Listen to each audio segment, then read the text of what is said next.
14 जनवरी 2026 मकर संक्रांति। क्या करें और क्या न करें। भूमिका। मकर संक्रांति हिंदू धर्म का एक अत्यंत पावन और वैज्ञानिक दृष्टि से भी महत्वपूर्ण पर्व है। यह पर्व सूर्य देव के उत्तरायण होने का प्रतीक है। 14 जनवरी 2026 बुधवार के दिन मकर संक्रांति मनाई जाएगी। इस दिन सूर्य धनु राशि से निकलकर मकर राशि में प्रवेश करते हैं। इसी कारण इसे मकर संक्रांति कहा जाता है। मकर संक्रांति केवल एक त्योहार नहीं, बल्कि जीवन में सकारात्मक परिवर्तन, स्वास्थ्य, समृद्धि, पुण्य और आध्यात्मिक उन्नति का अवसर है। इस दिन किए गए छोटे छोटे कर्म भी कई गुना फल देते हैं। इस लेख में हम पूरे विस्तार से जानेंगे कि मकर संक्रांति का महत्व, पूजा विधि, क्या करना चाहिए, क्या नहीं करना चाहिए, दान का महत्व, भोजन के नियम, ग्रह दोष शांति उपाय, जीवन में सुख समृद्धि बढ़ाने के उपाय, मकर संक्रांति का धार्मिक और आध्यात्मिक महत्व। शास्त्रों के अनुसार जब सूर्य उत्तरायण होते हैं तब देवताओं का दिन प्रारंभ होता है। यही कारण है कि उत्तरायण को शुभ काल माना गया है। इस दिन किया गया स्नान, दान, जप और तप अक्षय फल देता है। पितरों की शांति के लिए यह दिन अत्यंत शुभ माना गया है। सूर्य देव की उपासना से रोग, दरिद्रता और नकारात्मकता का नाश होता है। महाभारत में भी उल्लेख है कि भीष्म पितामह ने उत्तरायण के शुभ काल में ही देह त्याग किया था। 14 जनवरी 2026 मकर संक्रांति। शुभ मुहूर्त। सामान्य जानकारी। संक्रांति काल प्रातः से दोपहर तक, स्थानीय पंचांग अनुसार पुण्यकाल। संक्रांति से पहले और बाद के कुछ घंटे स्नान और दान। प्रातःकाल सर्वोत्तम विशेष। यदि किसी कारणवश प्रातः स्नान न कर पाएं तो सूर्यास्त से पहले अवश्य करें। मकर संक्रांति पर क्या करें। अत्यंत महत्वपूर्ण। 1. प्रातःकाल स्नान। ब्रह्म मुहूर्त में उठकर स्नान करें। संभव हो तो नदी, तालाब या पवित्र जल में स्नान करें।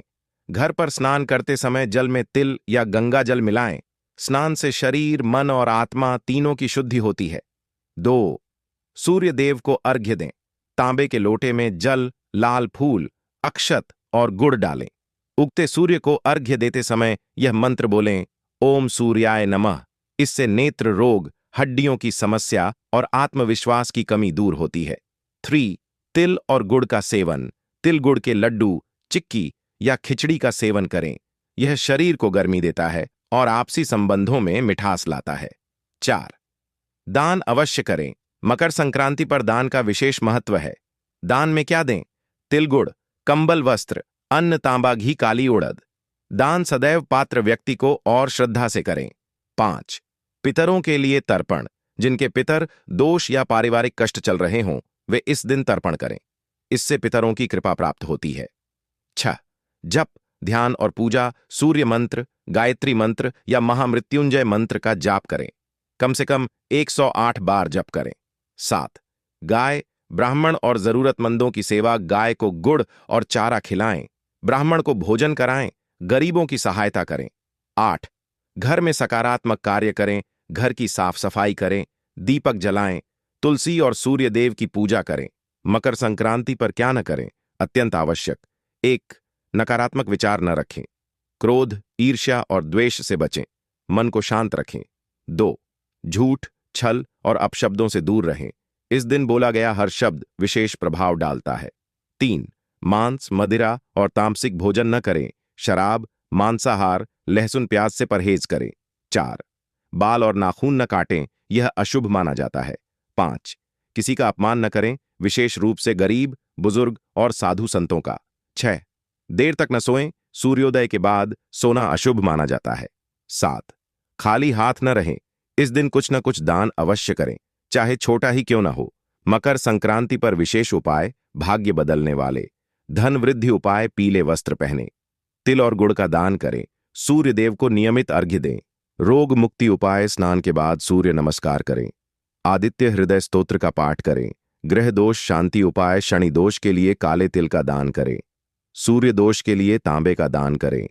मकर संक्रांति पर क्या खाएं। खिचड़ी, तिल के लड्डू, गुड़, घी, मूंग दाल, बाजरा और ज्वार की रोटी। मकर संक्रांति पर क्या न खाएं। बासी भोजन, मांसाहार, शराब, अत्यधिक मसालेदार भोजन। मकर संक्रांति और सामाजिक महत्व। यह पर्व आपसी भाईचारे का प्रतीक है। तिल गुड़ गया आणि गोड गोड बोला की परंपरा इसी का संदेश देती है। मकर संक्रांति पर बच्चों को क्या सिखाएं? दान का महत्व, सूर्य की पूजा, संस्कार और सेवा भाव। निष्कर्ष, 14 जनवरी 2026 की मकर संक्रांति नए जीवन, नई ऊर्जा और नई दिशा का पर्व है। यदि इस दिन श्रद्धा, नियम और विश्वास के साथ पूजा, दान और संयम का पालन किया जाए तो जीवन में सुख, समृद्धि, स्वास्थ्य और शांति निश्चित रूप से आती है। याद रखें, छोटा कर्म भी यदि सही दिन और सही भावना से किया जाए तो वह जीवन बदल सकता है।